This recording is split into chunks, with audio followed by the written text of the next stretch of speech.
Hello guys, it's me again, Krong TV, and today's video pag-uusapan natin ang isa na namang story tungkol sa ating paboritong anime at manga series na Boruto Naruto Next Generation. Sa video ito, pag-uusapan natin ang 6 na bagay na dapat nating malaman sa Boruto Naruto Next Generation episode. Sa Boruto Naruto Next Generation anime series, ito ay nakaabot na sa seryosong pakikipaglaban at hindi na sila ngayon nakadepende sa mga misyon kahit pa ito ay isang rank D mission. Simula sa nakaraang misyon na protektahan si Katasuke kung saan siya ang nangangalaga sa prosthetic arm ni Naruto kung saan ito ay dinagdagan ng ninjutsu na absorbing technology. Ngayon si Boruto kasama ang iba pang miyembro ng Team 7 ay binigyan ng importanteng misyon na hanapin kung nasan si Konohamaru. Kung saan naatasan si Konohamaru na imbestigahan ang ship ng Kara kung saan na-stranded sa border ng Konoha. Ang pagdating ng team ay mukha namang maayos hanggang sa napansin nga ni Katasuke ang isang box na naglalaman ng isang alarm upang gumalaw ang mga puppet na na-assign upang bantayan ang nasabing box. At dito nga ay nagsimula na ang laban sa pagitan ni Katasuke at Team 7 laban sa puppet na ito.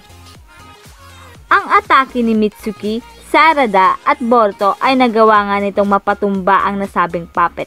Ngunit dahil sa ang puppet na ito ay gawa sa special material, ang electricity, fire at wind ay walang epekto dito. Kaya naman inatake muli sila ng puppet ng isang fire technique na hindi sila gumagamit ng isang hand sealing. Sa kalagitnaan ng laban, sinubukan nga niyang gamitin ang kanyang science technology at hinarap itong lahat ni Katasuke gamit ang mga science technology nito na apparently ay kayang i-absorb ang mga atake. At matapos ngang i-hold ito ni Katasuke, ang puppet mismo ang tumigil sa pag-atake at ito nga ay winasak na ng Team 7. Matapos nga ang laban na ito, nagawa nga nilang mahanap si Konohamaru at Mujino na na-injured.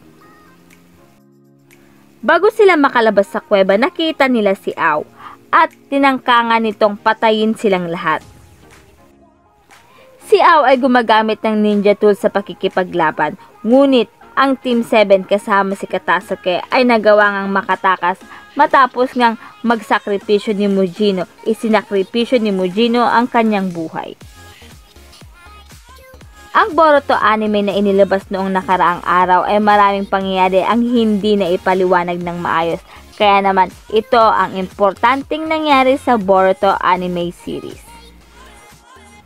Number 1. Puppet. Ang puppet technique o ang Kugutsu no Jutsu, ito ay pag-atake na ginagamitan ng mga puppet. Ito ay indirectly pag-atake. Pag nasugat o naatake ang kalaban gamit ang puppet na ito ay mayroong tinataglay na lason. Generally, ang mga puppet na ito ay ginagamitan ng chakra na galing sa controller nito. Mula noong nagpakita si Toneri sa movie ng Naruto na may pamagat na Naruto The Last, ang mga puppet ng Otsutsuki ay otomatikong gumagana nang hindi ito kinokontrol ng direkta. Mula noong mamaster nga ang palasyo ni Toneri, dinala ni Urashiki ang puppet na ito dito sa mundo noong nakalaban niya si Gaara at Sasuke. Ang Kara na alam ang technology na ito ay kinuha ang mga katawan ng puppet na ito at muli nga nilang binuo na ngayon ay nagpakita na sa anime episode 184. Ang mga puppet na ito ay kayang umatake ng fire technique nang hindi ito ginagamitan ng chakra o ng hand seal.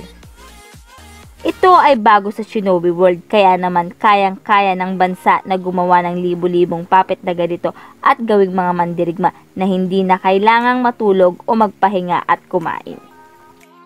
Number 2. Ang technology na nag-a-absorb ng ninjutsu. Ito ay isang pinakabagong teknolohiya na naimbento ni Katasuke matapos nga nitong ma-develop ang prosthetic arm ni Naruto na si Naruto lamang ang nakakagamit nito. However, matapos nga niyang gumawa ng mga malalalim na pagsasaliksik, si Katasuke ay muling nakagawa ng second form hand na pwedeng gamitin ng kahit na sino. Nakuha niya ang ideyang ito dahil kay Momoshiki kung saan kaya nitong mag-absorb ng ninjutsu kagaya nung inatake ni Katasuke si Momoshiki. Sa mga oras nga na ito ay makikitang si Momoshiki ay nasa ere at dito nga ay grinab na nga ni Katasuke ang pagkakataong ito at inatake nga niya ito ng iba't ibang ninjutsu gamit ang ninja gloves. Ngunit si Momoshiki na kayang mag-absorb ng ninjutsu, ang lahat ng atake ni Katasuke ay ginagamit nga niya upang maging kanyang chakra supply sa pamamagitan ng pag-absorb dito. Kahit pa sabihin na ang dalawang ito ay magkapareho, meron pa rin silang pagkakaiba. Dahil sa si Momoshiki ay gumagamit ng Rinnegan Eye sa palad nito upang makapag-absorb ng ninjutsu, samantalang si Katasuke ay gumagamit ng kanyang katalinuhan at teknolohiya upang makagawa ng tools na nakaka-absorb ng ninjutsu. Number 3, ang Secret Assignment ni Code. Si Code ay napaka-misteryosong tao at bukod pa dyan, siya ay close na close kay Jigen. Kahit pa ang tunay na kapangyarihan nito ay hindi pa natin gaano nakikita, ang pagiging inner member o ang pagiging importante niyang miyembro ng Kara, ang kanyang ability ay masasabi kong kapareho kay Delta at Boro. Si Code ay isa sa pinagkakatiwalang tao ni Jigen, ay nabigyan ng napaka-importanting misyon at ang misyong ito ay ang imbestigahan ang karma at pati na rin si Sasuke na tumalo kay Momoshiki noong inatake niya ang Konoha at sa gayon ay malaman kung si Momoshiki ay muli nga ba talagang mabubuhay. Number 4, ang pagtataksil ni Ao. Si Ao ay tinalikuran niya ang pagiging shinobi at siya ay nagtaksil matagal na bago ang Chunin exam kung saan inatake niya si Katasuke na tumulong sa kanya gamit ang Genjutsu technique. Ginamit ni Ao si Katasuke upang makuha ang impormasyon tungkol sa ninja technology na ginawa ni Katasuke. At ito ay ibinahagi niya sa Kara kaya naman ang 70% ng katawan niya ay artificial. Pinayagan ni Ao ang Kara na i-modified ang kanyang katawan at maging miyembro ng Kara. Sinusunod niya ang lahat ng utos ng Kara inner member. Si Ao ay subordinates ni Victor. Number 5, Science Technology. Ang lahat ng technology na dinidevelop ni Katasuke ay inspired by ninja.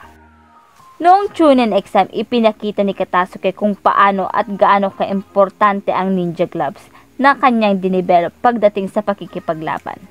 Katulad na lamang ng light bomb na create niya at ginamit ng ibang ninja at bukod pa dyan, marami pa siyang ginawang mga ninja tools na talaga namang useful.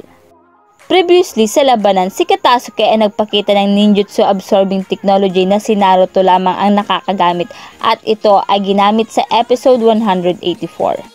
Dagdag pa rito, bukod sa absorbing gloves technology, si Katasuke rin ay nag-develop ng isang floating ability.